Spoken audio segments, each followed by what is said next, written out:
እናንተን ለማጽናናት አንጀታችሁንም ለመብላት ፈልጌ አይደለም። አንድ አስደናቂ እውነት ግን እንገራችሁ።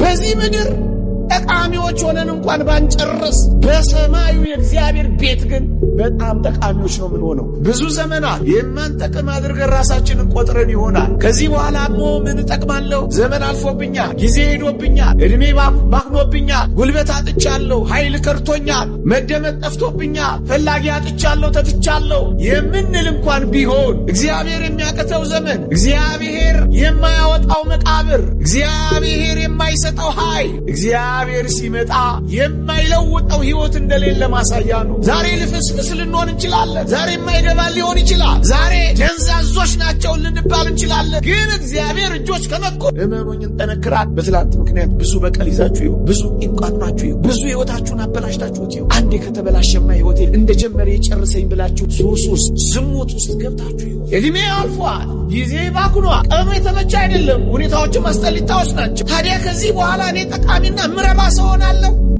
በየትኛው ሰዓት እግዚአብሔር ጠቃሚ እንደሚያደርግ አታውቅም። መቼ እግዚአብሔር ወደምትጠቅሚና ወደምትጠቅምበት ሕይወት ልትመጣ እንደምትችል አታውቁም። ዛሬ የምትጸልዩ ጸሎት እንኳን ለእግዚአብሔር ለእኔም እኮ አይሰማም ብላችሁ አስባችሁ ጸሎት ማድረግ ማቋረጥ የለባችሁ። ዛሬ ኃጢአትን ድል መንሳት ስላልቻልኩ በቃ እኔ እንደዚሁ ነኝ የምቀጥለው ብላችሁ በኃጢአት ውስጥ እንዳትሰጥሙ አደራችሁ። ዝነኛ የምንሆንበት ጊዜ አለ። ተፈላጊ የምንሆንበት ጊዜ አለ። ምርጥ የምንሆንበት ጊዜ አለ። የእኛ ጊዜ የሚጀምርበት ጊዜ አለ ነው ምላክ። የግድ እዚህ ምድር ላይ የግድ አሁን አትበሉ ነው ምላክ። እስካሁን ስላልጠቀማችሁት አትቆጩ። ከእንግዲህ በኋላ እንዴት ጠቃሚ እንደምትሆኑ አስቡ። ጠቅማላ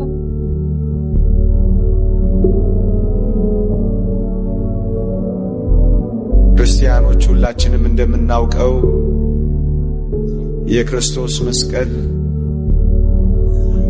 አይጠቅምም የተባለ ነው። ለ300 ዘመናት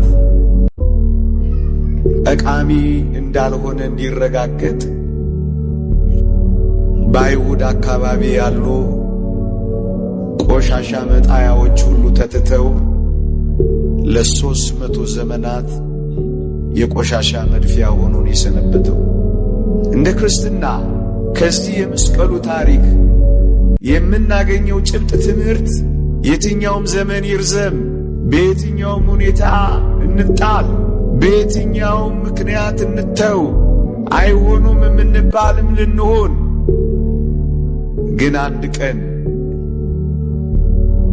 እግዚአብሔር የሚጎበኝበት ቀን ሲመጣ አይጠቅምም የተባለው ምናምንቴ እጅግ የሚጠቅም እንደሚሆን እንዳይረሳ።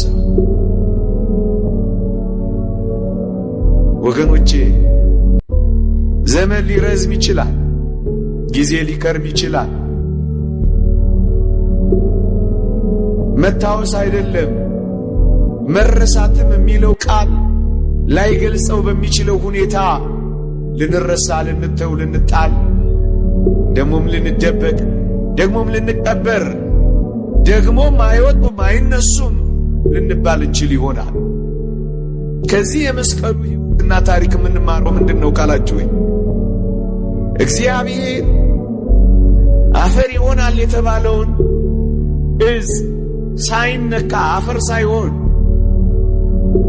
ኃይል ይኖረዋል አይደለም ራሱ ይወጣል የማይባለውን እንዴት ቀይሮ የሚጠቅም እንዳደረገው ተመልከቱ ወገኖቼ።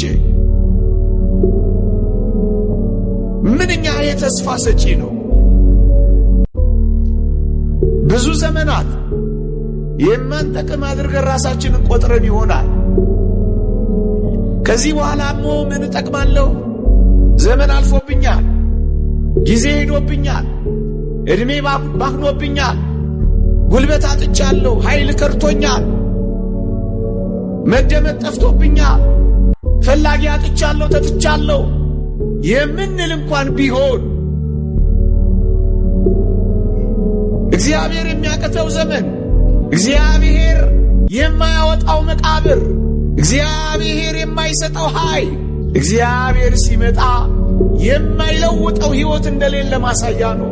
ይህ እንዴት ያጽናናል ወገኖቼ። ስንትም ዘመን ተቀብራችሁ ሊሆን ይችላል። ብቻ እግዚአብሔር ይምጣ እንጂ ከመቃብር እንደሚያወጣ ይሄ ታሪክ አያሳይም? ከእንግዲህ አበቃልኝ የምትሉ እድሜ ሄዶብኛል፣ ሰውነት ክዶኛል፣ አቅም ጠፍቶኛል፣ አሁን እኔ ምን እሰራለሁ? የዚህ ሁሉ ጉድፍ ማጠራቀሚያ የሆንኩ አሁን እግዚአብሔር እኔን ከዚህ ያወጣኛል ወይ ብላችሁ ተስፋ ቆርጣችሁ ይሆን? ክርስቲያኖች የቱን የሚያክል ጉድፍ መጣያ እንሁን፣